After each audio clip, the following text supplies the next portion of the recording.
Welcome to the Immerse podcast. We are your hosts, Dan Ramsden and Alex O'Keefe. Join us and our guests as we dive into real stories of entrepreneurship, health, fitness and self-mastery.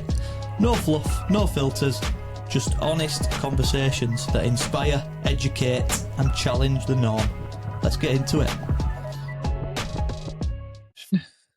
Right, we're recording. Are we? Live. And it's live. Should we have a group? Let's do a group breath, yeah? Yeah. This is how we normally start, Gabe, right? What we normally do is we'll do a big deep breath, hold it, and then go again. Suck it up even more, and then just... You're going through the nose or through the mouth? Through the nose. Through the nose. Yeah. You ready, lads? Yeah. 1, 2, 3.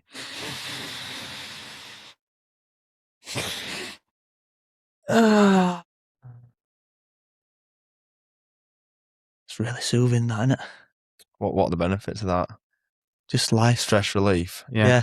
All anxiety is gone now, bro, isn't it? Parasympathetic, bringing you back down. Yeah, no, I like it. We're in the room. Feel it, don't you? You do? You do? Right, we're in the room, we're live. Let's do it. Welcome, everybody. There's another episode. I think we've got one of the most talked about young men in Halifax right now, other than myself and Dan. Young. Apart from we're not young. Yeah.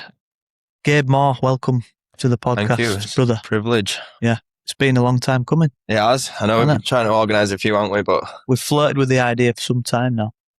But the time is right. The time is now. time has come. There's all sorts popping off for you, my mate.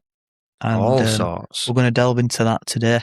But first, you've kindly brought in some of your new product, your Reload. This is one of Gabe's brands for people that don't know. We're going to do a live test to start this thing off, my bro. So, Dan, there you go. There's your sachet. Thank you, bro. While we're putting this in our cups, Gabe, how's about you just tell us about what's going into this cup right now? So, we've basically designed an electrolyte performance dosages. So, you've got your 1,000 milligrams of sodium. You've got 420 milligrams of potassium, 5,000 milligrams of creatine, 150 milligrams of magnesium, and then taurine and essential vitamins. So basically, we had a look at the best performance electrolytes on the market. We matched them in terms of electrolytes, and then we thought, right, let's go the extra mile. Add in your daily serving of creatine, add in your vitamins and taurine, which is it's a supplement that's been around for a long time, but it's really up and coming at the moment. It's good for endurance. It's good for your cognitive function as well. So we knew we had to do something different in the market because there's a lot of people in the supplement space right now. It's hard to squeeze it in one sachet as well. There's a lot of powder in there. There's 15 grams in there. Your average It's never stopped coming out, that. It's a magic pouch. your average pouch will be about 6 grams, and we've put 15 in there. Wow. 15 grams. Okay. And I believe it's a game changer. Give it a mix, Dan. So it's all supplements in one sachet, which is a great idea because, like anything nowadays, you can get carried away with subscriptions, can't you? Mm-hmm. You can have one for this, one for your eyebrows tickling, one for your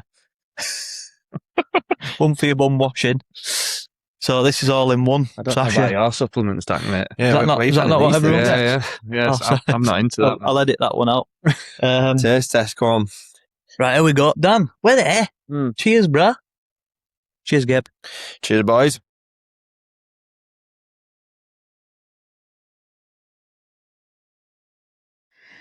Ooh, that's really refreshing.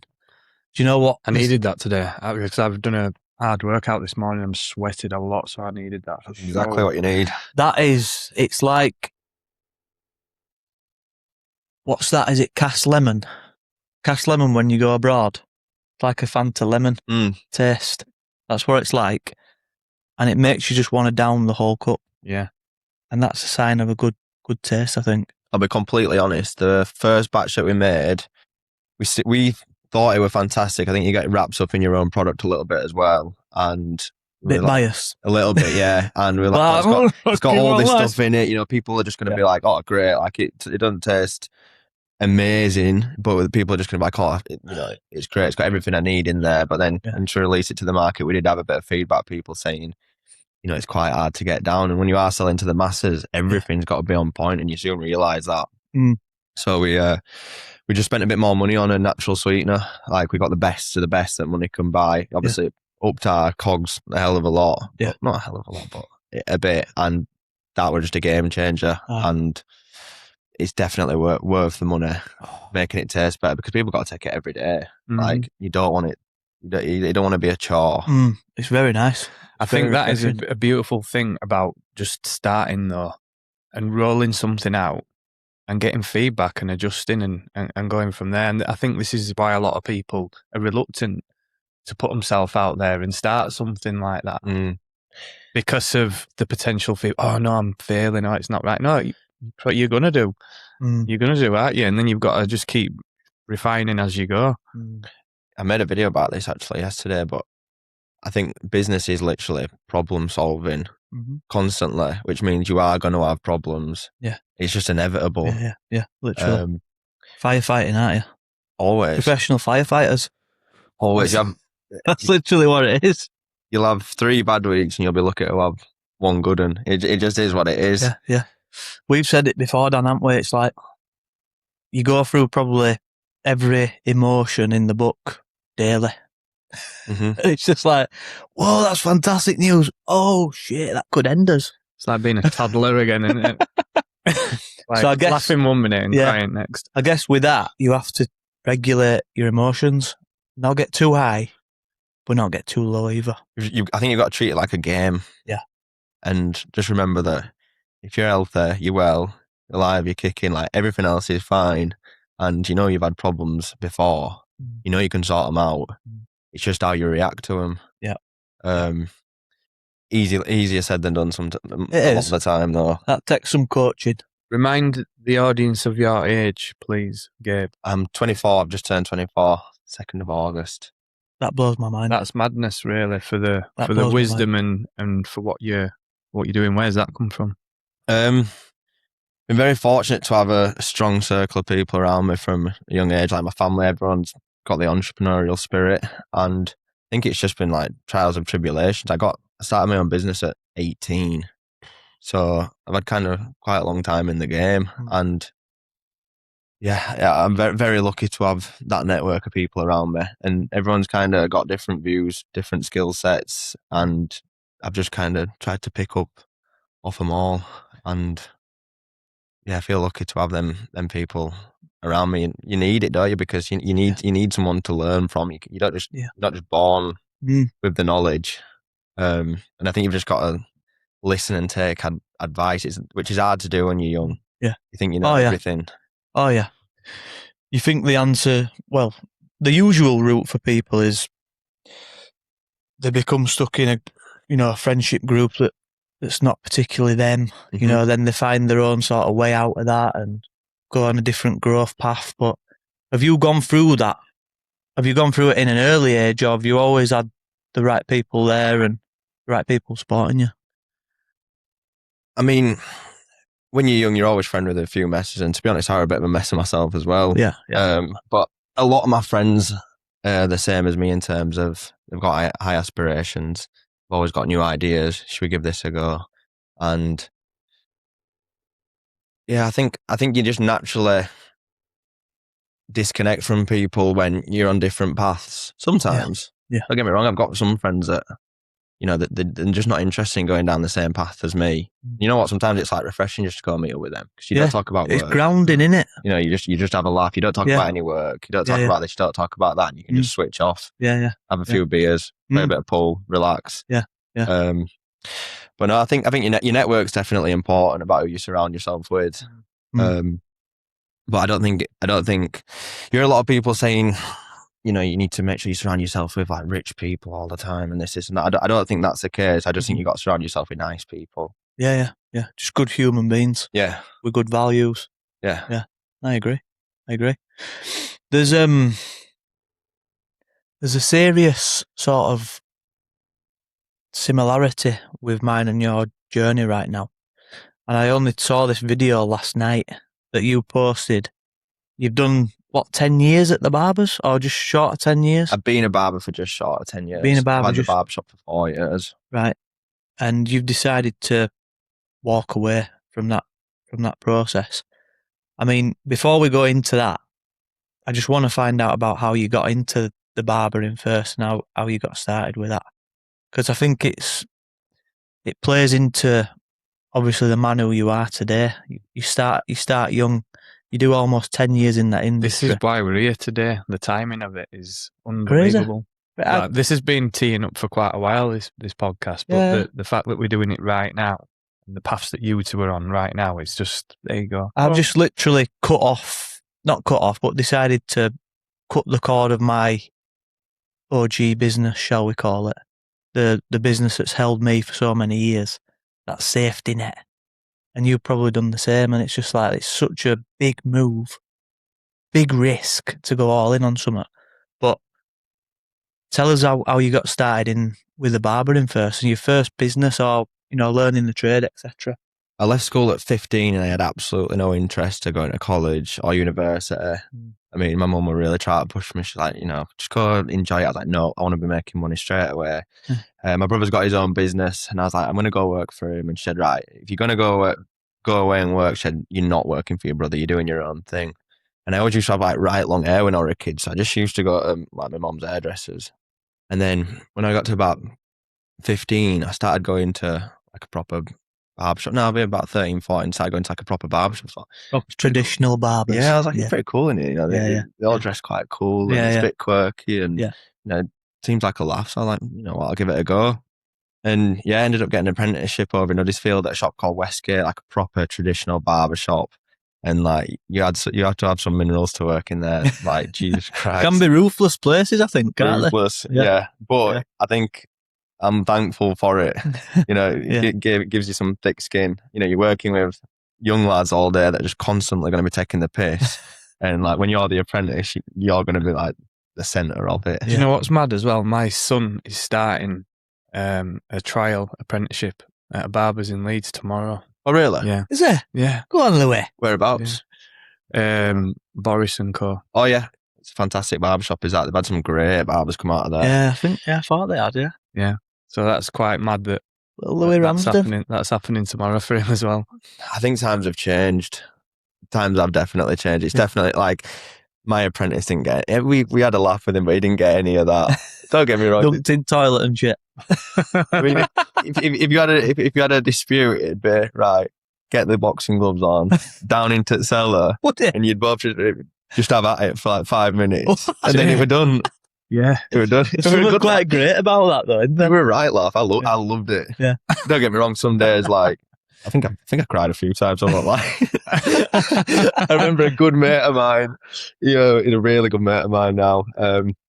But we first met at Westgate, and we used to clash all the time. And I remember I'd just clean the kitchen like back to front, spick and span. They used to have you clean everything inside the drawers, take all the cutlery out, everything, and it were all just done. And he'd just gone to Greg's, and he'd had like 2 or 3 pasties. He just got them all out and just fucking launched them around the kitchen.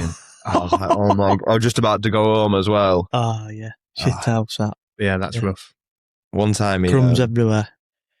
One time, I think I'd done something to him, and he owed me one. And my mum and dad out together, so I used to bring an overnight bag to work on a Friday if I was going to my dad's. My dad would come pick me up from work at the end of the day.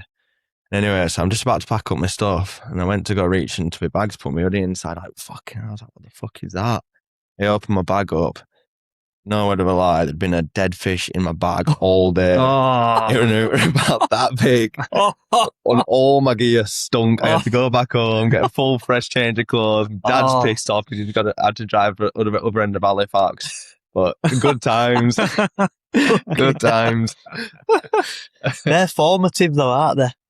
So it's like, are we doing people a disservice of taking those experiences away? I think so, yeah. There's boundaries. Yeah, I think so, yeah. I think so. I think the world's just got a little bit too serious. Yeah, but you remember it and you're laughing about it's it. It's a right laugh, yeah. Me and my mate, we talk about it all the time. Yeah. I mean, might as well just one of my stories when a young changing room, football. Yeah, It savage. was similar environment, innit? And I was a young kid coming up into first team for first time. And I remember going to my football bag at the end of the game. Someone had took a massive shit in my bag. Oh, wow. And they're all that's just, bang out of I order. just looked round and they're all just like having a laugh and that. I was like, fucking hell. Welcome to open age football. Nice. That's where I draw the Massive line. shit. Yeah, bag. that's a bit rough, that. That is bang out of Fucking order. hell. Oh dear. Is that affected things? Maybe a little bit. Your boys look a little bit dark. Oh, Is it on a sensor? it's sensors behind curtain now. Behind his new So I curtains. keep giving it a little. Yeah. Gabe's the first person in our new licked up studio. It's a by nice the way. setup in here. Yeah, we're doing it. Yeah. Props to my wifey for that one. Yeah, Yeah, she's definitely. done all right. This is a different room altogether. It's had the woman's touch, hasn't it? As it needed it, to be fair. It did, didn't it? Yeah. Right, mate. So, obviously, let's go back to where we're at now, Gabe. So, you've done your time at the barbers. What is going through your mind now in terms of, are you not just happy having this barbers? You've got successful barbers. Tell us where the mind's at before these new businesses come along. So I set up my barbershop when I was about 18 or 19. And that was daunting in itself because I was mad worried that I wouldn't get anyone working for me. It's a pretty big shop and like that people won't take me seriously. And to be completely honest with you, I want 100% confident with my skill set just because I was young. Yeah, I was still learning. Yeah. But I thought, fuck it, like let's go for it. And within about 3 or 4 months, the shop was full. We had bums in every seat. chair, yeah. Wow. Which were great. But I remember my first ever meeting. I took him to the Luna, Halifax. I wrote all my notes down on this like pen and paper. Like I was shaking before I went in because all these lads were like 26, 27 at the time, and I was only 18, 19. And I had some points I wanted to get through, like, you need to stop swearing in shop, you need to stop farting on the shop floor, all that fun stuff. And I just remember like mad panicking about it. But then as time goes on, then you don't bring a sheet of paper, you don't bring anything. You're like, right, lad, sit down, like, fucking hell, like, I've been doing this, I need to stop doing this. Like, you stop fucking spitting chewing gum on like kids' hair or whatever. Like, Yeah. It just comes naturally. But I always wanted to start something else. I mean, after about 18 months of being at the shop, I started doing Amazon FBA, which it wasn't a very successful business for me, but it taught me how to kind of give me that work ethic to do something alongside a full-time job. And it just got me into into e-commerce, started selling a few online courses and stuff like that. Just, going down the route that I saw everyone else doing on socials and that. Yeah. It was like the new fad. Yeah. But that just didn't take off. But then it led me on to your reload. And so we started with the mushroom coffee. And how did you get there? What were your interest for that? Were you training, health conscious? Yeah, it was nice to move away from Amazon because you're just selling other people's products, like 4 packs of bleach or something. Something I have no interest in. Yeah. And I've always been into like health, fitness, gym, and I saw that mushroom coffee was, it was kind of up and coming. There weren't too many brands at the time, so we started doing it. I mean, unfortunately, it's like everyone else seemed to have just clicked onto that trend at the same time as well. It's like as soon as we started, all of a sudden, loads of brands were popping up here, there, and everywhere. And we spent about 2 years doing that. Like we spoke about earlier, like people think it's overnight success, but it's not. But we spent 2 years of like literally little to no traction, posting every day, going to events, trying different angles, and just nothing worked. Yeah.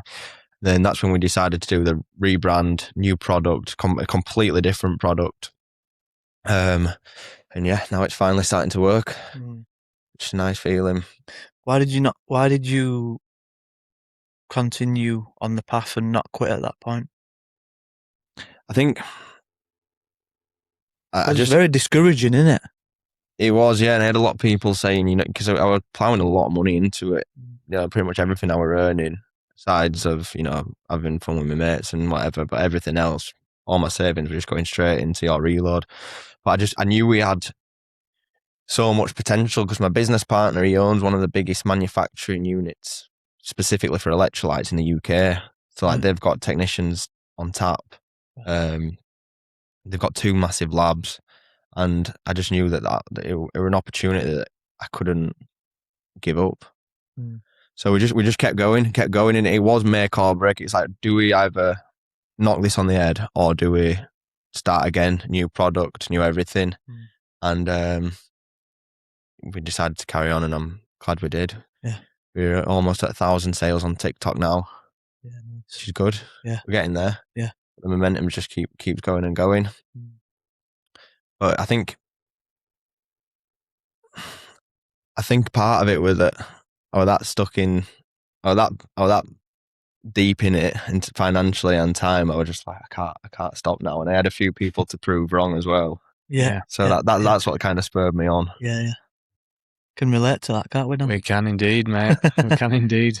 You do have to go to that point, though, don't you? Where it's like I'm too far gone now to turn back. You do. Sometimes you've got to know when to give something up, but only you will know that. Yeah. I think there's a pivot, isn't there? It's pivot in it, like what we've done, and you know, sort of assessing where you're at with everything. Like we talk about it often, don't we? You know, when you're trying to distribute your time effectively across everything that's important to you, you know, your family, your social life, your own health, your finances, and then you've got your business as well. And it's like you're just trying to juggle everything effectively. So it's about refining that at all times and not losing sight of it. I think a lot of people, you know, when you talk about all in, how do you feel about that saying? Because I never go all in, me. You don't? No. And I'll tell you why. Because the rug can be pulled from under your feet at any moment, and I like to live a wholesome life. So depending on, you know, what's around the corner, which we don't know, I like to feel like I'm fulfilled and that I'm ticking boxes for everything that means something to me. So it's like I've always tried to put my kids first, for example. There's been loads of opportunities that have come my way where it's like I could be working away a fair bit, and I've always turned it down because I wouldn't want to go all in and lose out on, you know, really important years. I think it's hard when you start to get commitments and you start having responsibilities. Like, I can't imagine what it's like for you to having kids, businesses, relationships, houses. I ain't got any of that. Yeah. Just live at home. Yeah.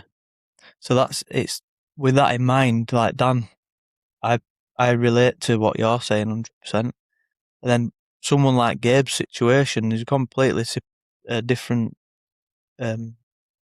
circumstances. So I guess the season for you now is to be all in, I suppose, isn't it? I don't think there's any right or wrong answer. It just depends. It's all personal, isn't it? What you want out of life. But I don't believe in passive income as such. Like if, you know, to an extent I do. But if you're trying to build a product or a service, I think there's going to be some other fucker out there that's his full-time job. He does it day in, day out. He's going to beat you every time. Yeah. And that's why I had to leave the shop. I had to go all in on your reload. And luckily with the paddle club opening, it were nice timing because I won't take any money out of reload for a while. Everything just going straight back into stock. I think our biggest issue right now is cash flow and stock, which are really nice problems to have. You know, we're not thinking like, how do we sell this product? How long have you been going now? 2.5 years. Yeah, so you're in that stage, aren't you, where you're still growing. Still startup mode, isn't it? You know, it is realistic. I see that we've been going for 3 months because it's a new product, new branding. Yeah. I mean, we've learned a hell of a lot. It feels like that as well, doesn't it? It goes so fast. It does. It flies. But yeah, I don't think there's any right or wrong answer of going all in. And I think not everyone's so concerned about money. And sometimes I'm a little bit envious of them people. Because when you get the bug, you can't shake it off. Is that a big driving factor for you, the money? Unfortunately, yeah, it is. But Why with do you say your reload, it's unfortunately? something different. Like I've started to. At first, when the sales were coming in, like that really excited me. But it's not that part now that excites me as much anymore. It's the fact that it's actually working, and we've got a brand that is selling to so many people, and like Yeah. there's people all over the UK that are consuming our products, and we've got opportunities now to branch over to America. That's what excites me now. Yeah. And it's we always talk about like intentions. You know, what's your intentions with this brand? Obviously, this brand can potentially impact people's health. Let's not get twisted on that. And then obviously the byproduct of impacting a lot of people in that way is the money. The money's going to come, and I think people have a weird relationship with money, don't they? And it's like, oh, it's evil, it's this, it's that. But you've just got to have that abundant mindset, really, haven't you? And welcome it in, because you're doing good work at the end of the day, aren't you? Yeah.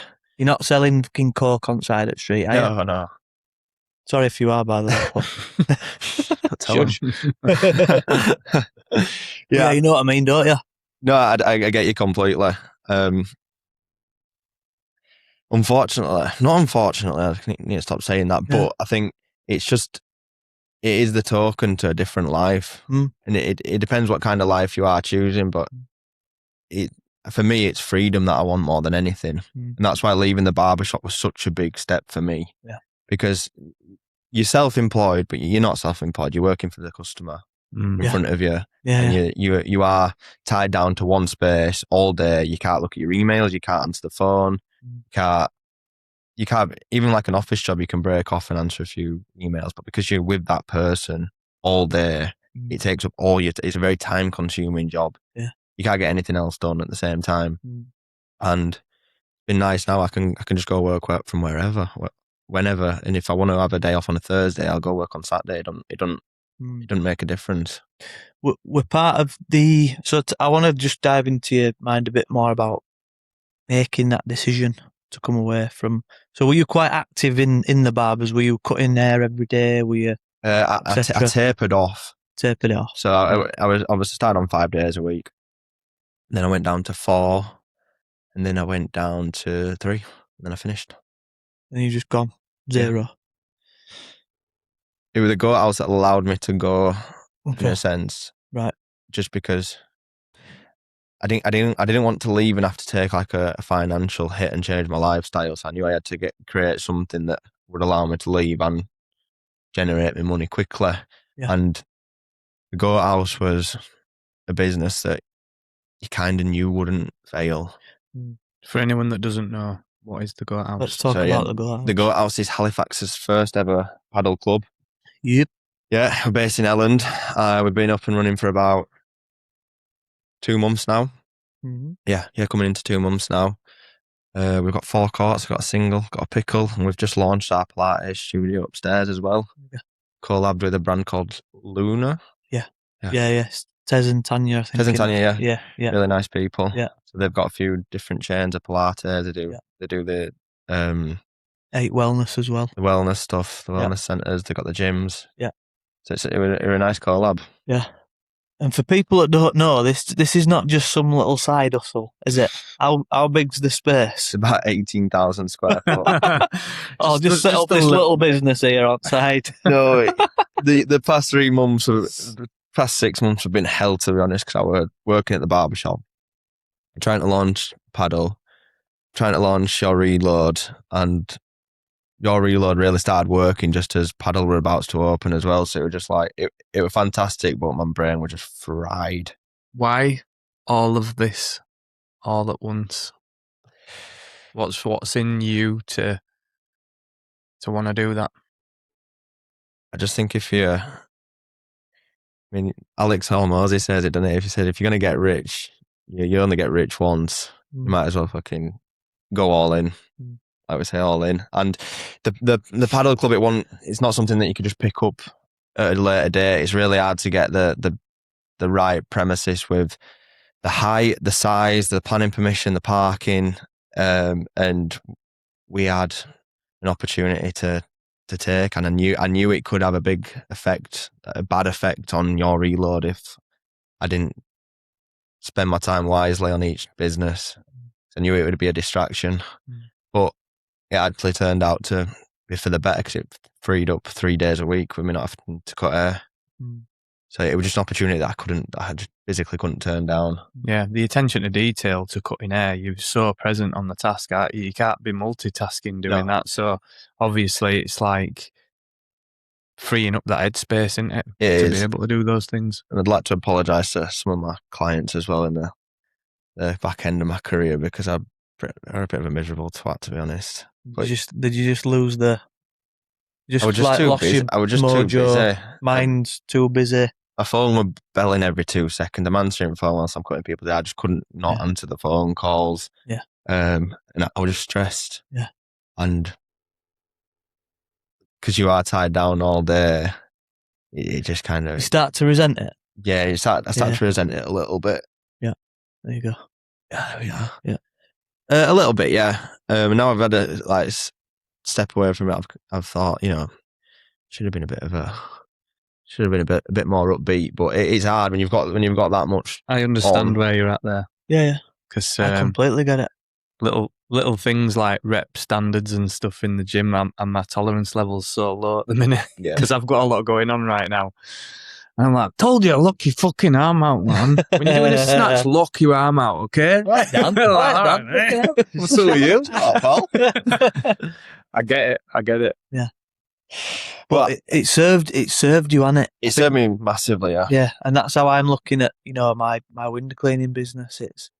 It gave me the amount of freedom I needed to then start the other things.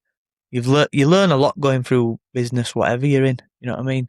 Skills, even business skills. I mean, what did you learn from that barbering scene in terms of business? What were the core sort of takings from it? People management. Just making sure. I don't like to be like a bad boss. The boss instills fear into people. It's not me at all. Leading with the iron fist. Yeah, I don't think it works. People resent you.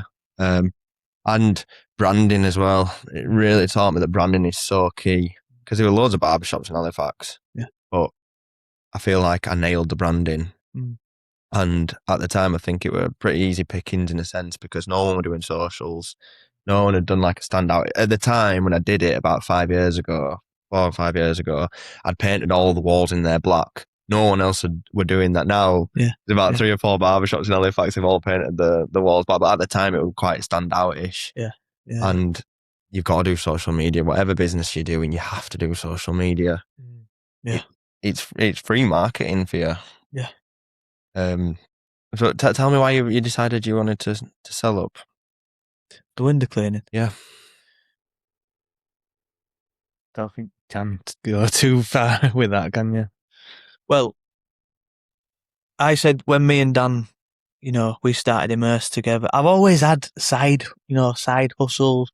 But the window cleaning's been fantastic for me because it's paid all my bills for the family for the last however many years. It's taught me business skills. And it's been like a safety net. It really has, bread and butter. But I've always just had that itch to want something with more of an impact for people's health. That's where my passion is. I want to help people be healthier, more connected. That's my realm. That's what I want to be in. So that's why, we started this podcast. I just wanted to explore the minds of interesting people. You set a goal as well. You said that you wanted to be full-time on Immerse by a certain date, and you want far off it. Yeah, so from the podcast, we started Immerse. We started with ice baths. We had to pivot like you did, completely new products. And I just knew that there were a time frame on this window cleaning business. I just knew it. Because I don't know about you, but it could have just kept rolling in the background, but I just didn't have any... My mind was completely detached from it, and my energy was just not there.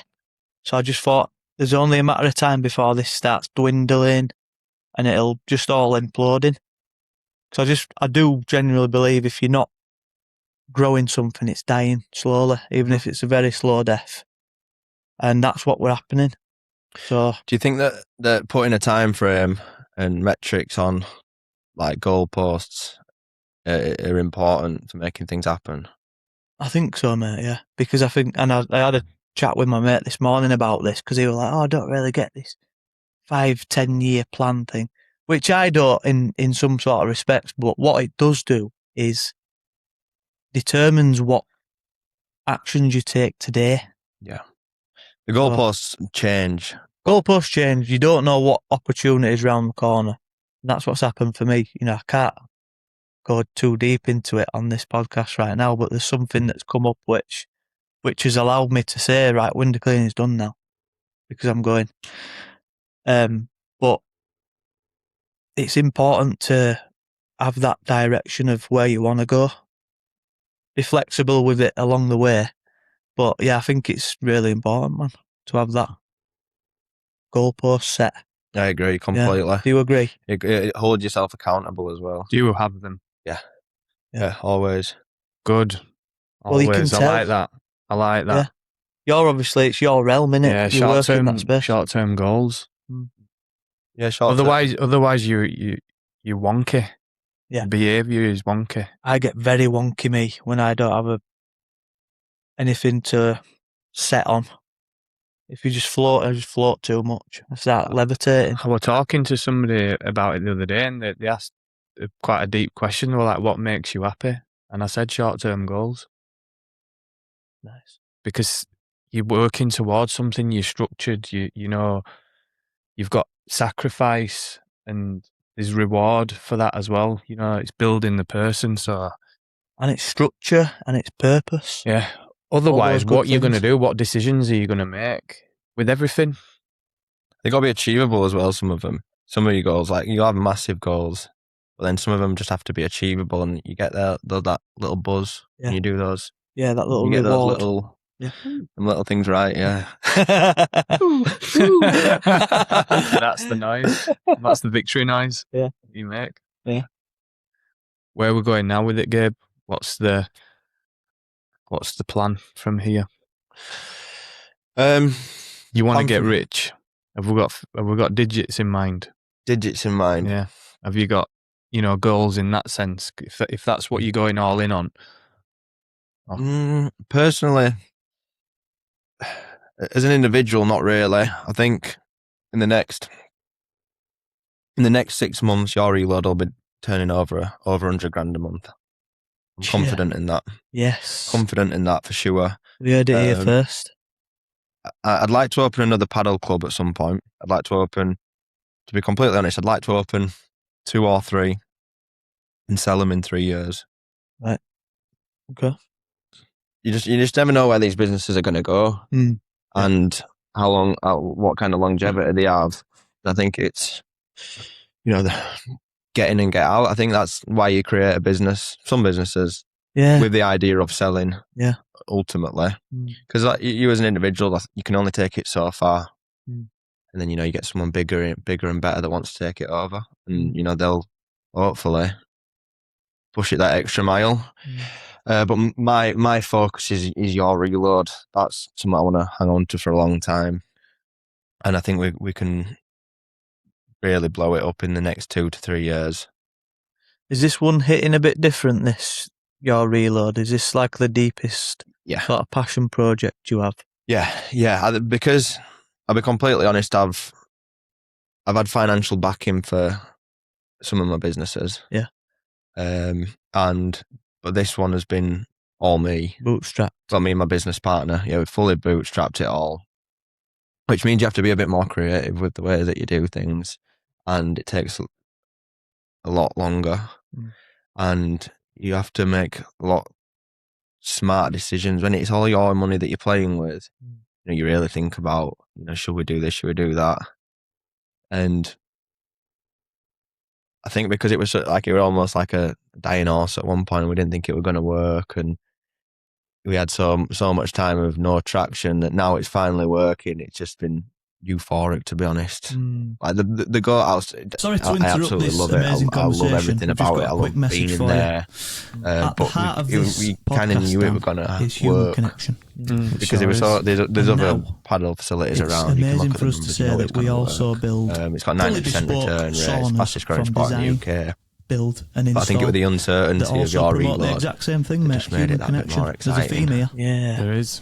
And the fact And that it's your own all money. built to last, So like we just keep per- saying, we wanted to provide products that last a lifetime, not just for a matter of months. That's exactly our ethos and our message. So we wanted the products to match that, and they are the highest quality, the highest form of timber, the best quality heaters, and tempered glass to suit. We've not spared expense there, mate.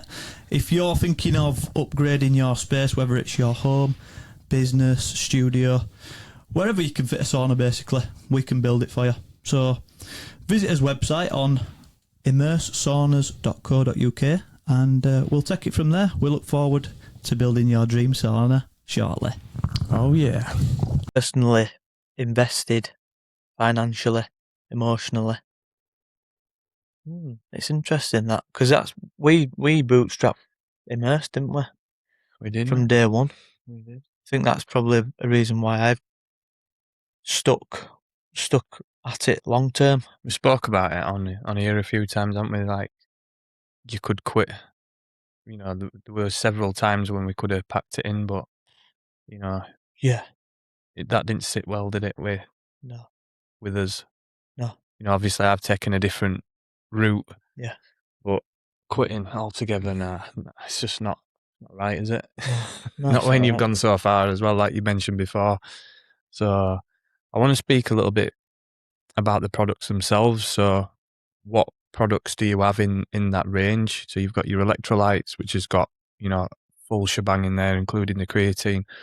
What other products have you got within the... Yeah, we've got Muscle Roland as well. It's a great product.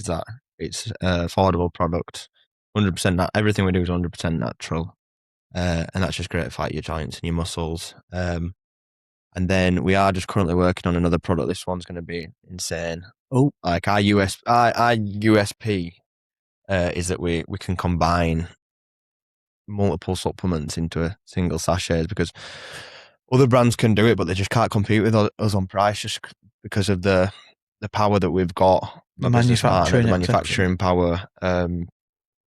So we're basically combining collagen, magnesium bisglycinate, L-theanine, creatine again, a whole array of vitamins. So, you know, people are spending 70, 80 quid a month just on the collagen. We're going to put 10,000 milligrams of collagen in there. We're going to do 3,000 milligrams of creatine.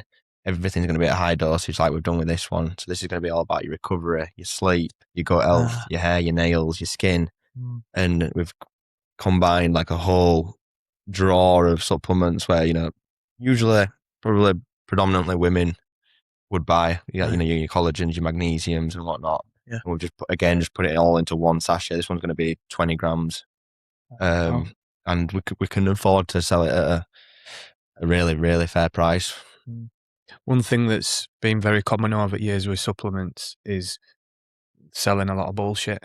So they can claim that they've got all these products inside, but the dosage of the products is not enough to scratch the surface. And that's obviously what you're touching on there. You're making sure that you're hitting the correct dosages for everything that's in it. You've got to now, I think, unless you've got some big celebrity backing your brand, or you've got millions of pounds to pump into ads and marketing and paying high profile affiliates, you need to have a genuine product that's got real USPs that actually solves problems and that actually works. Or you might be able to hit a bit of a wave, but I don't think you're going to have any longevity in the game. It's crucial. It's like the product that you guys have got. The saunas are unbelievable. Like, you know, from start to finish. You know, the one up at Heist, I go up there a lot, and I pretty much only go to Heist just because of how good that product is, and you can see the time and the effort and the thought that you've put into it. You know, all those. I don't know how you've done it, but lots of blood, sweat, and tears, mate. I can imagine over some years now. Appreciate that, mate. It's nice to hear that, and we hear that quite a lot now, and I it can imagine. makes it worth it, doesn't it? Just makes it worth everything when you get that feedback. Have you got any more in Halifax? Halifax Boxing Club. It's a bit of an unsung hero. That was first ever First one. bespoke build. That Mick down at Halifax Boxing Club. Good guy. Interesting character. Yeah. Nice It guy, was a like. trial by fire, but he's a good man. He sort of allowed us to create our first bespoke one in Crash tested. It were a crash, and we were Bounced off very every honest. wall. We were very honest. Yeah. We were very honest about it. But that's gone on to become the foundation for the other builds we've done now. Well, it's a focal point for their members as well, isn't it? How much they enjoy that. Yeah. It's a sacred space, is a sauna. Yeah. And it's got to be right. Yeah. And that's what, again, what we're referring to, the product has got to be right. It's got to be bang on. Otherwise, there ain't going to be no longevity to it. And that's what we're promoting. We're promoting a health product. So if it's not going to have longevity to it, then what is it? Don't make sense. Like you say, it's not aligned. No, I think marketing will get you so far. It'll get the product in the customer's hand, but then the product's got to do the talking from there on in, hasn't it? For sure. Especially in e-commerce, and when you've got a product on subscription, a lot of the time, your acquisition costs will eat up the first order. So you are relying on that second, third, fourth purchase to be profitable. I mean, if you can be profitable on your first order, you're doing well. You've got a good product, you've got good marketing. But a lot of subscription-based businesses, especially when when they've got a high price point, you are a lot of the time looking at being profitable on your second order, third order. But to be honest, now that TikTok shops come on, it's just changed the game as TikTok shop. Yeah. Like Meta ads are so expensive. They can be so expensive. Do you not pay for any ads on TikTok then? Yeah, we run ads. We run ads on TikTok. I'm by no means a TikTok guru. I managed to kind of bootstrap our way to being able to afford an agency and like give us some legs. And now we've got an agency there to do everything for us. They're called PDM. Big shout out to Paul Chris, the boy. Paul Chris on it. Yeah. Their setup is impeccable. It is. It's honestly spectacular what they've done. Yeah. Having that agency that just helps you sleep at night, like that safety net where, because I didn't really know what I was doing. I remember I went on a call with one of their TikTok guys and they were like, how the fuck have you even done this? Like all your settings are like messed up. like your ads are shite. Like you've got this setting on wrong. Yeah. But we just managed to do it. I think we managed to do it because we have a good product. But now we've managed to get on board with it. These guys, it's just going to take us to another level. There's a lot of stuff that you don't know. You don't know what you don't know. No. I guess a lot of people will come up to that bottleneck where they can't delegate to, let's say, like a marketing agency. Like maybe someone that's listening, what sort of advice would you give if they're kind of teetering on the edge? Should I, shouldn't I? It's going to cost too much. All these sort of limiting. It's definitely not going to cost as much as your mistakes are going to cost you. Yeah. Like your mistakes that you're going to make without having that agency with you. Like these platforms, they've got a lot of big brands on, they've got a lot of eyes on, but they need to save their own image. So they're quite harsh on the rules. And, if you don't deliver on time, if you've got something set up wrong, if your reviews are going bad, they'll kick you off. And once you're gone forever. And it's going to be very hard, if not impossible, to get back on there. And that's basically going to cost you your whole business. If you are going to use an agency, I'd 100% recommend reaching out to PDM. Yeah. There's a lot of cowboys in the industry, but what they do is each individual is so knowledgeable about just each niche. I think a lot of agencies, they have like they're all right at everything. Yeah. But they have specific people for each little thing: marketing, TikTok ads, Meta, Google. Yeah. That's a great example of what we're talking about, isn't it? Like Paul's managed to get that team together. I think there's people all around the world working for that company now, isn't there? Yeah. All remote everywhere, but the specialists in that particular area. That's what you need. They just fill you with confidence as well. They don't say, if you do this might happen, and we can have a go at this. They just say, if you do this, that will happen. Yeah. And that gives you a lot of confidence. Yeah. And their confidence gives you confidence. Yeah, definitely. So yeah, if you think, and also you've only got so much time in the day yourself. You've got to start delegating tasks to other people at some point. Yeah. And that's the only way your business is going to grow. Yeah. Focus on your own positive, whatever your attributes are, you go all in. What would you say yours are? What's your area of excellence? I'm definitely more of a creative. I'm not an academic at all. Yeah. I love branding. Yeah. I love building a brand. I enjoy making the social media posts. I enjoy like reaching out to different companies and trying to do collabs and marketing. I'm always thinking about tomorrow, next week, next year. Quite bad about thinking about today. I'm awful at admin. If anyone is watching that knows me, I'm terrible at replying to messages. Yeah. I don't know why, but I'm just crap at that kind of stuff. Very similar. Yeah. I love phones, but I hate phones. I hate that it's like almost like imprisoned us in a way that like people expect you to get back to them in minutes. And they throw a huff sometimes if you don't. Yeah. I mean, we need them. We're glued to it. That's why. Everybody's so, contactable. And that's the thing. It's separating yourself from it. I definitely need to get a work phone so that I've got that separate, because I'm doing everything in one roof and it's not good. No. Yeah. I don't like having conversations over messages. I just think you just use it to arrange something. Yeah. Shall we get a coffee? And that's it. And then if you want to have a conversation, let's meet up. Yeah, true. Yeah, I agree. I'm interested, because we're from such a small town. Good old Halifax. We love it, don't we? It's our home.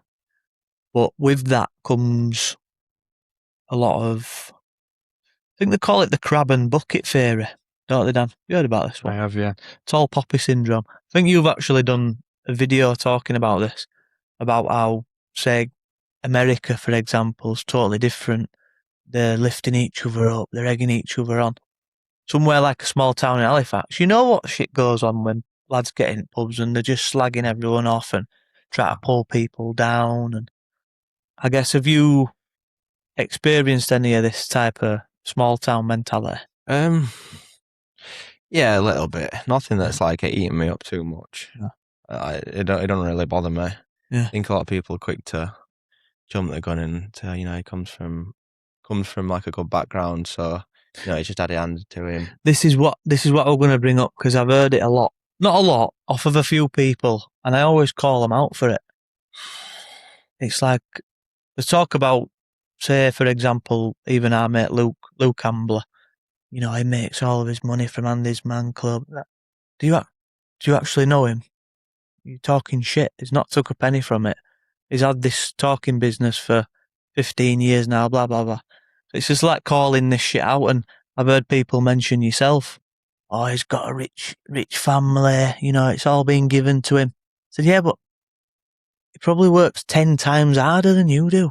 So, like, what are you talking about? If people are talking about you doing something right, though, it's generally probably a good sign, isn't it? Yeah, because you're out there, aren't you? And you're putting yourself out there. So you are going to be open to that shit. Yeah. I think it's just their insecurities coming out more than anything. Yeah. And I think, I don't know, it's strange how small towns are so different to cities. I mean, I'm going to go a little bit on a tangent here, but people seem to settle down a lot quicker in small towns. You go to London, got a few friends in London, they're in the 30s and they're nowhere near settled down. They still go out every weekend, still renting. And when you come to Halifax, it's like, oh, you're 30. What, you've not got a missus, you've not got kids, you've not got a house. I don't know why that is, but I just find that interesting. Probably because they're bored. Yeah, just like the only thing to keep them stimulated. Well, it's like, I don't know, and I guess it's that goal, innit? It's like it's common goals in your circle. Family goals and all that sort of stuff. Whereas if you go to a city, everyone's just vibing, and you're always crossing paths with new people, aren't you? So true. So you think it might be a bit of a boredom thing in a sense? Possibly. There's nothing wrong with either No. route you decide to go down. No, exactly. But I don't think it's just Halifax that has the mindset of, you know, sometimes dragging people down. No. I think the UK as a whole just has that mindset. I honestly, I'm massive on that the weather's no good for us. I'm massive on that. Yeah. I really believe it. I think that grey skies terrible for your Create grey minds. Yeah, I really do believe that. Yeah. It affects me massively. When the weather's good, I feel mega. Yeah. When it's like grey skies and shitty and like raining, I can't. It definitely changes my perspective on It does the have day. it does though, doesn't it? It does have an impact. I mean, it shouldn't have a massive impact, but it does, doesn't it, on a lot of people. Places like Finland, for example, where it's dark and grey most of the time. That's why I don't like blacked out gyms. Dark gyms with fucking Call 'em out, strobe bro. lights. And Call them out, shit. bro. It's not disco. Not a disco. So It's not time to dance, is get it? some light in there. Get some serotonin into you. Yeah, that's big. Anyway, Yes. But we spoke. We had a sleep expert on podcast a bit back now, and he was talking about the importance of natural light, especially in settings like. do you gyms. know that schools are constantly like regulating light, so they're darkening it. So I oversee a teacher's training, and she's like absolutely wrote off by the end of a term, Right, yeah. and then in the holidays gets poorly in every single holiday bout because her body's just gone. And it's the lack of exposure to daylight. So they're purposely trying to minimise light in schools. Yeah. Why? To keep them calm. Calm. So they study. Non-stimulated. So they study God, what they're doing. Shit going on, isn't there? What they're doing. That's interesting. That's a chin tickler, that one, Yeah. isn't Now we're going massively off tangent there. But, it? I don't mind it. but yeah, just going back to that point, it affects everybody, that sort of stuff, when the weather's changing. And yeah, we definitely, if you walk into a coffee shop or whatever, and you're choosing to sit down somewhere, I'm going near the window. And, Yeah. that's always the choice. Because it's That. essential. We need it. We really do. Depends what work I'm doing. I'm editing. I quite like to be in a dark room. Yeah. Yeah. So I do half get why maybe they would darken the rooms in schools. It's obviously not. It's not on at all. It sounds a bit inhumane to me, but I'm easily distracted. And sometimes if I've got a tedious job like editing, I do just like to have an hour just in a dark room, close the windows, and just dial in. I suppose that's not an issue, is it? If you're just doing it in small chunks of time doses. like that. Yeah. How are you balancing everything right now, bro? Be honest with me, because I have struggled coming from being on the tools most days, cleaning the windows, blah, blah, blah. And now my work involves laptops, meetings. I've struggled to make that transition. Pudding, acai bowls, paddle. Oh, that is a serious time eater. How addictive is it? It is, mate. It's class. But I've struggled to make that transition in terms of the lifestyle, the structure. How have you handled that? I'm lucky to have great business partners. I've got Marcus that works at the shop. He's managing the shop for me. He's doing a great job. You still own the business? Still own the business, yeah. All right, cool. And I've just started. It's taken me. I'm still in the process, but it's taken me a while to be able to get organised. And when you've not got that structure in your week of like, I'm cutting hair this day, I'm doing that, it's hard. You're a bit all over the shop. But I've just started writing down like 6 things on an evening what I want to do the next day. Nice. I'm quite big on the fact that more time in doesn't always mean like better things come out of it. Like if you just get the key things that you needed to get done in, let's say I have 6 hours of work of just like hammering work for 6 hours. Yeah. You're probably going to be more productive. You're not going to get a pat on the back for doing like some stupid 15, 16 hour day. You're just going to get burnt out, and it's not going to be sustainable either. Yeah. But yeah, I've just started to writing down my goals. Like we spoke about earlier, I use ChatGPT a lot. Just talk to it. Yeah. And That's an interesting thing that you mentioned, actually, when it comes to time management as well. So you mentioned if you've got a long journey, you're talking to ChatGPT about ideas and certain things, and again, it's an effective way of managing your time because, you're only going to be driving anyway. So you're always forward thinking about the things that you're wanting to do and get some structure, I guess. I don't think I'd be the only person that, your best ideas always come when you're either driving or in the shower or on a walk. Yeah. I think everyone's the same, aren't they? Yeah. It's hard 100%. to sit down and brainstorm an idea and force it. Sometimes it's just got to be natural. So Flows, it's not telling you what time it's coming, does it? you don't know. And I'll listen to music all day when I'm working, like all day, every day when I'm working. And then when I've got some ideas, or if I'm out for a walk, I'll just got my mic attached to my ear and I'll just start recording to ChatGPT. That's good, man. I'll just have a chat with it and just like ideas I've got, add scripts. And obviously it'll give you good ideas back, but it's more just to make sure that everything's like documented as well. Yeah. And then you can just go back and have a look at it all. Yeah, because you can forget those ideas, can't you? It's the worst. It is, yeah. It's like, what was that thing I wanted to do? Oh, I had that idea for that video. What were it now? And it's like, it's the notes in the phone are a big one, aren't they? Like, just get it out of your head somewhere, document it. Just document it. I always get these ideas. The running's massive for me. Every time I run, I don't know, it's the clarity, the fog clears and these like things are passing through. I'm like, shit, I need to stop. I've stopped about 10 times during a run. It's like, don't look at my Strava, fucking hell. I'm like, no. On the ChatGPT, hit record. You can talk to it through the earphone. I need to do that, man. Yeah. Come back on. There we go. Are these the AI lights? No. No, it's not selling it to you, is it? No, it's this resist curtain that's getting in way at censoring it. But yeah, man. How did you two meet then? And how come you decided you wanted to go into business with each other? It's quite a big move, that, and it can also mess up relationships if you're not. It's quite a big move to make as friends to go into business together, because it can end up messy if you're not careful. Yeah. Do you want to lead that one? Yeah, I mean, Dan to me seems like he's been PT and etc. for my whole life, which you probably have, to be fair, haven't you? Nah. So I knew of him from back in the day when I used to just train up at a gym.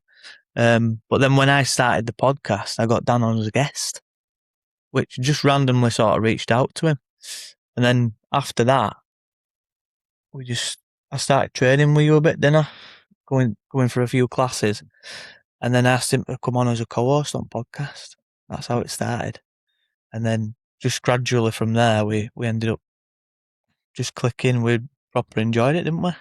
Yeah, we're a bit geeky like that, aren't we? Like, two Geminis, like going full steam down geekiness. So yeah, we just like decided to turn it into a business as well, because we were getting a lot of opportunities and there were people asking us to promote their brands because we were into his fitness, we were into recovery, we were talking about it, we were, putting it out there on socials. So we're getting a bit of a call in here. I think we need to just do it ourselves. So we did, and learnt a lot on the path, like you do. But we had to, in terms of like continuing a friendship, like we always said, no matter what, we're mates, and let's not lose that. Money's not worth falling out over, unless someone's doing some really shithouse kind of behaviour. But I know that he ain't got that in him, and I wouldn't do that to him. So it's as simple as that. Everything gentleman's agreement then, or do you still do the shareholders agreement and on paper? Still go through them processes? We've still got that. I think that's important personally. Yeah, It it's stops the any. formal stuff. If you get it right at the start, it Yeah. prevents arguments in the future. Yeah. So even though it feels weird and it feels forced and strange thing to do, you're like, well, mate's not going to fall out anyway. But if you don't get it right at the start, that's when you do have big fallouts in the future. Yeah, definitely. I think it's good that you've done that. Yeah, and it's Both, yeah. but it didn't. We did need to do it for, business practices, Mm-hmm. and it's good to do that, to have things, structured, because you never know. You never know what's round corner. But just, I wouldn't want to do it with anyone else. Do you know what I mean? I wouldn't have lasted this long with anyone else from a business perspective, and want to keep, coming back in and meeting every week and running the show still. So yeah, mates first and foremost. Always, yeah. And it's trust in it. It's really, really hard to find in business. Trust, real trust, and good communication. I suppose it's like just it's like being in a relationship, isn't it? Oh, it is. Communication, honest communication. If anything's bugging you, just fucking throw it out on the table, man, and deal with it. You've got to be able to do that. Yeah, and yeah. Have you lost a few friends through business? Never. No. Never know. That's good. I don't think it's That's very good. no, like we spoke about earlier, I've had people leave, open their own shops and stuff. I'm all for it, Is it, if you're getting nervous about someone leaving and you're going to be a dick to them, one, they don't owe you anything. Two, they're only trying to do what you've done. And three, you don't have any confidence in your own business model. If you're that worried about one person leaving to open another shop and you're worried it's going to ruin your business, you shouldn't have opened one in the first place. Yeah. You've just got to back yourself. Yeah. I've gone into business with one of my bestest mates at the Goat House, and it's the best thing I ever did. It's so nice just to have that person to bounce off. Yeah. All the time, and that you've got that trust straight away. Yeah. Because it's weird going into business with people that you don't know, which I've done and I am doing, and obviously get to know them, but it's a big step to take. It is, you mate. don't actually know It this is, mate. person. I don't know about you, but maybe one of my downfalls in the past has been I'll trust you from day one until you prove me otherwise, and that's a bit of I don't know whether that's a good thing or not, but I think you're maybe a bit more slower to get that trust thing, aren't you? Battle scars will do that. There you go. Yeah. Time, wisdom, Yeah. getting burnt by people that you didn't expect. Yeah. Will do that. Yeah. So yeah. And you know what?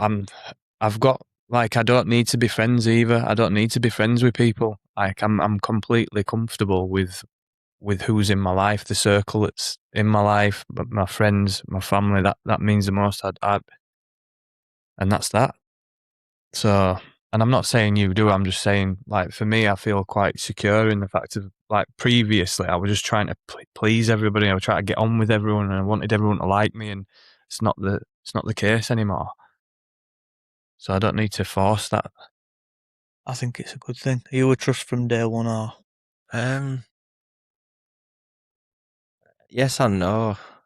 Depends what the situation is. Yeah. Say going into business with someone. Going into business with someone. I like to nail a shareholders agreement and get all that ironed out. Make sure that's in place. You just never know. You just never ever know with people, and things change, and their lifestyles change, and your views. Someone might want to sell up, someone might want to keep in, and I don't think you can ever trust anyone in business, to be honest. Just because people are unpredictable. And you say things change, don't they? Especially at the start of a business, when all the dopamine's flying, you can getting along, Yeah, what about when shit goes wrong, mate? Yeah, exactly. And then people might show a different side to them. But that's, I suppose, why it's good practice to get those pens on papers from day one. But then you build up the trust all the time, don't you? Yeah. In terms of your reload, I knew my business partner, Sammy, and knew of him. We'd always say hello to each other, but we weren't weren't mates as such. And then, now I'd trust him with my life. He's Yeah. like my right hand man, and Yeah, we've That's become good. like really good friends out of it. And it's been nice to build the relationship that way instead of like starting as friends, because I think sometimes when you go into business with friends, it can be quite hard. Yeah. Sometimes you can't speak as transparently. Yeah. You don't want to hurt one another. Yeah. But we were kind of, we was talking about the other day actually. We were kind of kids really when we started it. I still feel like a bit like a kid now, to be honest. But Yeah. we were in our really early 20s when we started Your Reload. Yeah. And it's just been nice to go on that path together. We've been all over the UK. His brother races in the GT4, so he races a McLaren, and his dad were nice enough to put us as main sponsors on that. He gets like coverage on Sky Sports and whatnot. Nice. We went over to Belgium to go watch him race. That was a really great weekend. Yeah. It's cool to build those relationships through business and meet new people and new experiences. That's the exciting thing, isn't it? You just don't know where one path's going to lead. You couldn't have ever imagined probably seeing your logo outside of a McLaren or whatever, could you? No, never. Ever. I've got one for you. So this might be the Orlean theme, but you're young lad, well educated, I would say. In life. No, but you're approachable, you're a nice geezer, you're a good looking lad. Why have you not got a partner? Why have I not got a partner? Ooh. Curveball, Dan. I'll be honest. I feel like it's going to hold me back. I'm just trying to think about how I want to answer this question. Just let rip, mate. Just let it out. This is going live, man. No, it's all good. Yeah, I think it'll just hold me back in terms of business. I've been in relationships before. I know it takes a lot of your time, your efforts, and when shit hits the fan, sometimes relationships, it completely takes over your mental power. Also, I think there's a lot of life to be lived. You're a long time married, hopefully. Yeah. And I come from a split family, and I really don't want to have that. I want to, whoever I get with, I want it to be the right person, and not ever want to separate for like your kids' benefit and for yours. It's messy. So I think I'm just biding my time. Yeah. So you've been on the receiving end as I've like one of the kids. What was that like? Obviously, I've got a great family. How old were you? I think I was like, I don't think I was 1 when they broke up, which is better because you don't know any different. Yeah. But no, I've got a fantastic family. It's just it'd be nice to have them all together. But I wouldn't change it for the world. My step parents are fantastic. My stepdad, he's an unbelievable bloke, and he treats me like I am his son, and he always has done from day one, which really does say a lot about a guy to be able to walk into a woman's life and take their kids on, and like he literally treats me like one of his own. Yeah. And he's very different to my dad and my brother, like 2 people that I look up to a hell of a lot, but it's different in a good way. So he's taught me a lot of different things about life. He has a lot of different approaches. And I wouldn't change that for the world, but for my relationship and just for selfish reasons of not wanting to go through breakups and whatnot, I'm just waiting until I really find the right one. Stepdad always says, strive for excellence. That's his motto. Yeah. I'm trying to take that through everything. So my partner, my businesses, training, everything. I think that's wise, mate. I think, Good answer. yeah, I think it's wise. Did well there. You had a little pause, didn't you? A little pause. Now what's the real answer? I thought, what's the most PG answer I can come out? It was good. No, I think not rushing into things like that, because it is such a massive decision. It is. To commit to someone who you're potentially going to spend the rest of your life with. Probably the biggest decision, I think. You hear, these people who interview like old successful men, Like, what's the number one advice? I chose the right woman. Yeah. Isn't it? Yeah.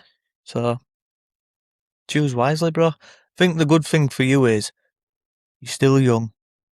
You're not going to invite someone in who's going to potentially make your life any worse. So it's like when you do meet the right person, they're only going to add to what you've got. So, yeah, man. I do worry if I ever will. Oh, bro, come on. I'm not worried, 24. like, as in, like, it's not like sparsity of girls or anything like that, but it's just like Finding the right just finding the right one. Yeah. Yeah. I'm really starting to enjoy my own company a lot more as well now. Yeah. Like, Yeah. I like to walk the dog on my own. I like to go Good. to bed on my own. Yeah. I like to have my tea on my own. Yeah. And like, maybe it's just like the current Yeah. environment that I'm in right Yeah. now in terms of work, and Yeah. everything's a bit of a mad rush. Yeah. So Yeah, maybe but you can it'll still change. do that if you don't get a needy person. True. You know, like they will allow you to have that time because that means a lot to you, and vice versa. She might like hers, and then that'd be the right dynamic there.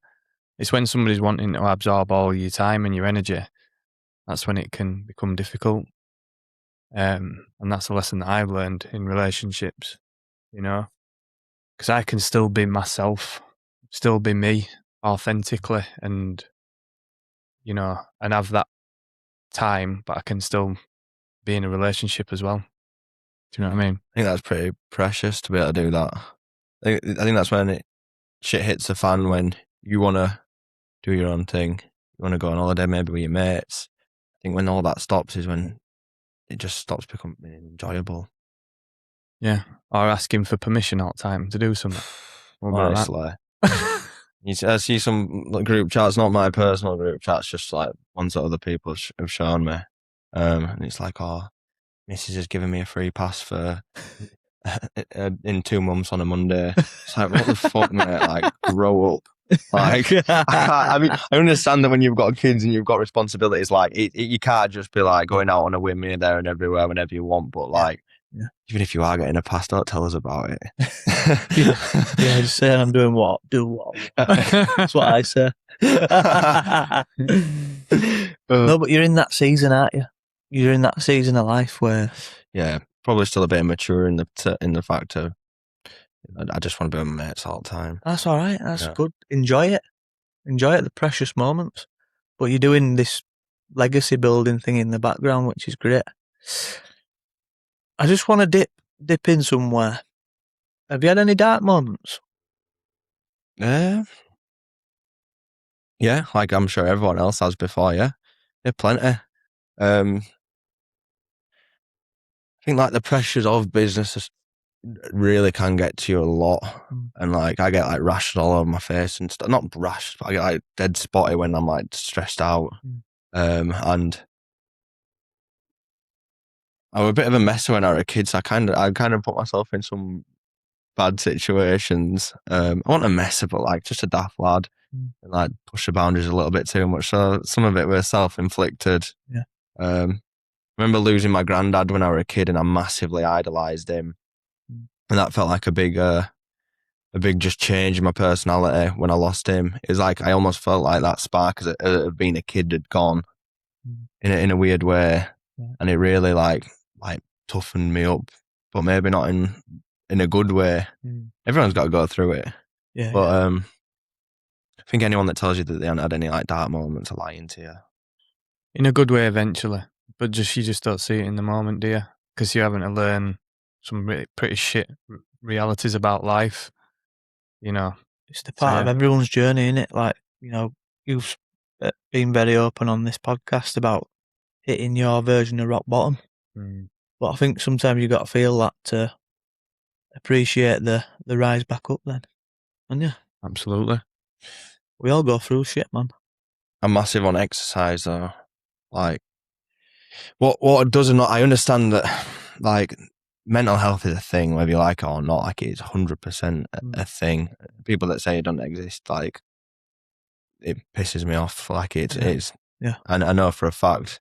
But what does piss me off is when people are going through an hard time, but they're not doing the right things that they know that they should be doing. Like, you're going home and you're pigging out every night because you feel sorry for yourself. You're eating a lot of shit.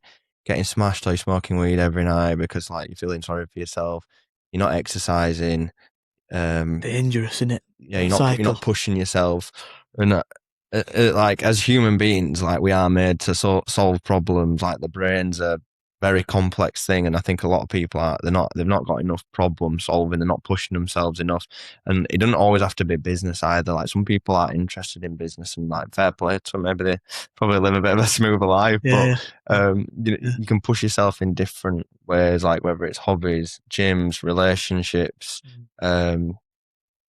reading, drawing, like whatever you want to get into. But like if you're not constantly stimulating yourself, that's when your mind, I think, wanders into dark places. And it's like when people get old, they start worrying about, because they're not capable of being as busy as they once were.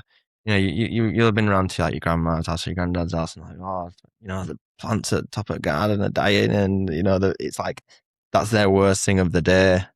So if you're not pushing yourself all the time, and you know, start your day with a cold shower, at least you've done something like hard for a few minutes. Yeah. And then like that next niggle that comes along, it's like, oh, it's not that bad. I just had 2 minutes of pain this morning. Yeah. Choose hard things for an easy life. Yeah. Choose easy things for a hard life. True, man. True. It's like when you get a dog. If you buy a dog, right, and at the start can't be arsed training it because it seems like too much effort. Dog's gonna live for like 10, 16 years. It's gonna be a nightmare. Yeah. And it's going to keep pissing off when you open the door. It's going to be shitting all over the couch. It's going to be a nightmare. But if you just spend that time and then a few months nourishing it and training it, then the rest of the time's going to be easier-ish. That's a good analysis, that. Good way of looking at it. I like that one. Yeah. Straight off top of the dome, that one. I like that. They're the best ones. In terms of a daily sort of other daily rituals, then maybe that allow you to stay stimulated, sharp, healthy. What else are we looking at? I like to see one of my mates at least once a day. Not a few times a day. I'm very lucky that a lot of my mates work for themselves. You know, I say, come work down at Go House for me today. I'm friends with my business partners. I always like to spend as much time with my pals as I can. A social arm. And exercise. If I don't exercise, I'm stressed out, angry, pissed off. It's a real thing, that. Yeah. And I was saying to you earlier that this is first summer in a while I've not like tried to get like dick skin shredded and like veins popping and like 6-pack abs and that, but Thick skin shredded. I like that one. Down to the wire. down to the bone, as they say. But yeah, it's very consuming though, and we were talking about it So earlier. consuming. It's like, what we're doing this for? You know, who's impressed? that level of work. You know, the people that end up being more impressed about it are your mates or Other guys. yeah, Girls like, don't care. It's like they're looking and they think, fucking asshole. Lives himself. Then your mate comes over, looking good, bro. Show me them. Yeah, it attracts a crowd you're not actually not bothered about, doesn't it? That's the weird thing about life, isn't it? But I know this is like super contradicting because you know, I've set up a supplement brand, and you know, I really like training, but I love a beer. Me, I absolutely love a beer. I don't drink every night, not even close. Yeah. But you know, I like to have a drink on a weekend. I like to have an odd beer midweek every now and then. Yeah. But that's good. I think it's a good social. Yeah, it's a good like way social. to shut off. It just can't let it take over. That's all. When you feel like it's too much and it's like eating into work, that's like the cut off point for me. Yeah. And like, I need to rein it back in a bit now. Yeah. It's that head fog that you get from it, isn't it? You know, like if you're banging the yawns out at your desk. Yeah. You know, that kind of thing. And it's like, I know why I'm feeling like this. Yeah, deep down. I need to rein that in. So that's the relationship that you've got to have, though. You just choose not to touch it at all. I'm like you. Probably say once a week, couple of drinks, maybe once a month, have a bit more of let's say a blowout, but then that's it, rein it back in. It's all balance, isn't it? If you can get that healthy balance with it, brilliant, fair play. And it's great in a social setting, isn't it? Is that why you stopped? Do you have a difficult relationship with it? Or? Yeah. Yeah. It's too much. Yeah, just I used to rely on it, mate. Really, just to be. I thought it was part of my personality. Like me, myself, and Irene. So everyone expect when we were out, it were like, right, I remember saying, "Is Al coming out tonight?" Like, Al, you know what I'm talking about. Your Like my alter ego Yeah. coming out. But then it just became really toxic for me. So then when I started to go on all this self-development, I was like, right, what's got hold of me? Booze. Right, fuck off. I'm showing it who's boss. And then I've just chose not to go back there. But it's all personal, isn't it? No, fair I play. probably, one day, maybe I will. I don't know. Just not right now. Doesn't serve me right now. It's mad how much confidence it gives you. Yeah. Yeah. People leverage that a lot, I think, with Yeah. booze. Yeah, definitely. Oh, it's the lubricant, isn't it? It's that. Yeah. Just drops someone's guard, doesn't it? Yeah. I think that was one of the things for me that I asked myself, how am I confident when I'm having a drink? But it's like, shit. I've needed to learn how to become confident without leaning on that. That's what I needed to do, that for my own mind. So that's the journey I've gone on. Bit of a random one, but do you ever listen to any of James Smith's stuff? The A few PT? bits. Yeah, a few bits. Yeah. I like his stuff. Yeah. He talks about this exercise that he does, like a social exercise. Going to a coffee shop full of people. If his confidence ever going, or he feels like, embarrassed to post a video or whatever. So go into a coffee shop full of people. When he's at the desk, he'll ask for a discount, but make sure he asks for loud. It's like, oh, give you any chance I can get 30% off this coffee?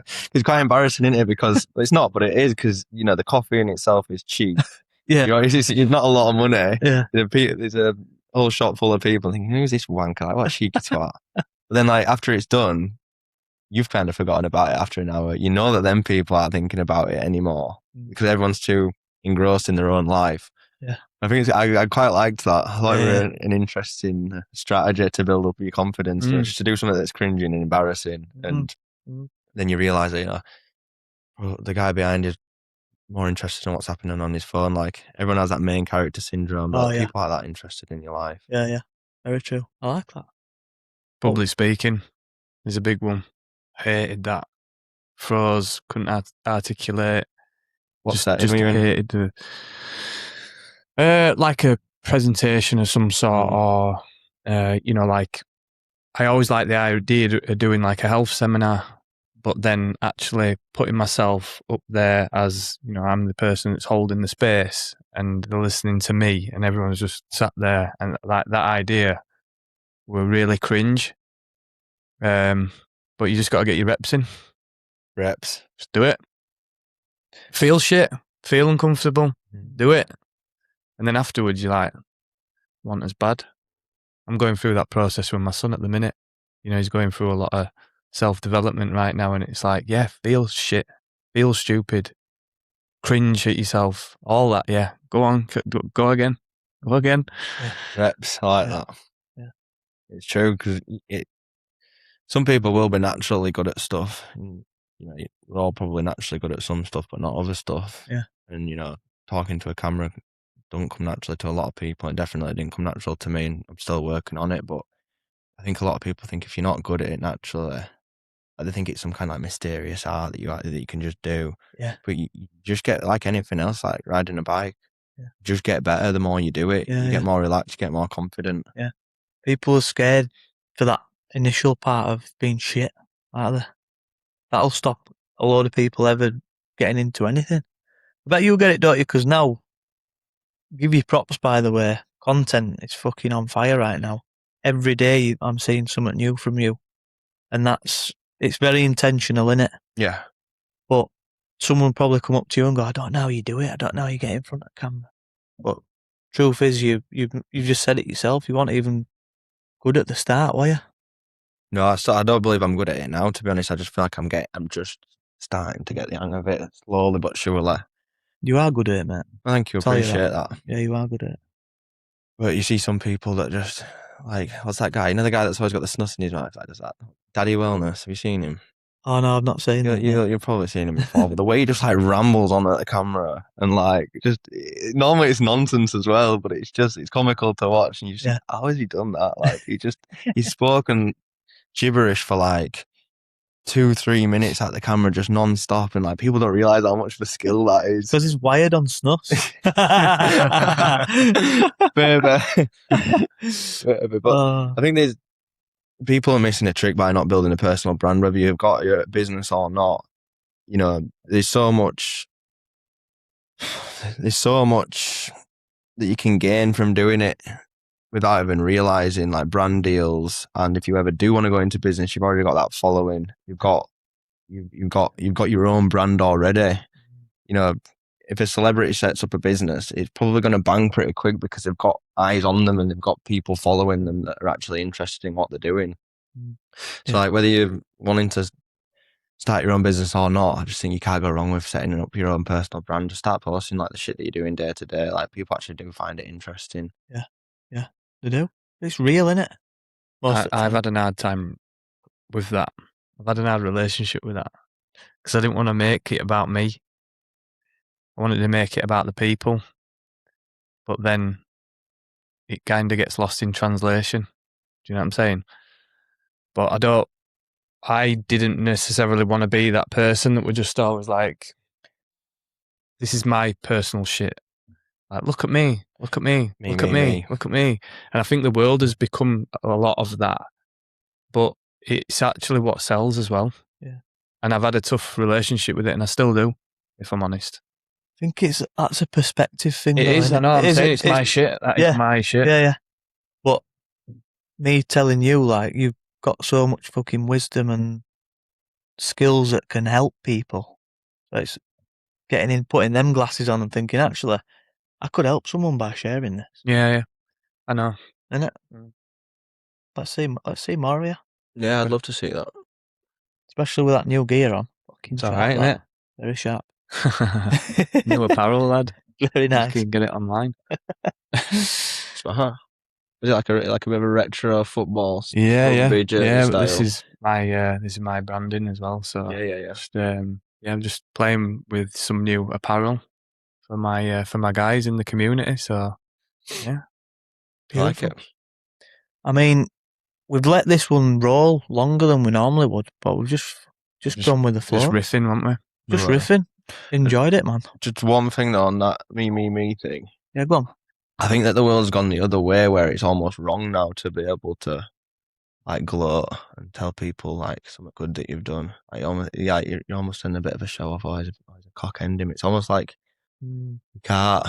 If you've had a good day, you've had a few wins. Sometimes you walk into the pub or you walk into the gym or you've seen your mates. You don't really want to bring it up because you don't want to look like that dick. But I feel like that's wrong.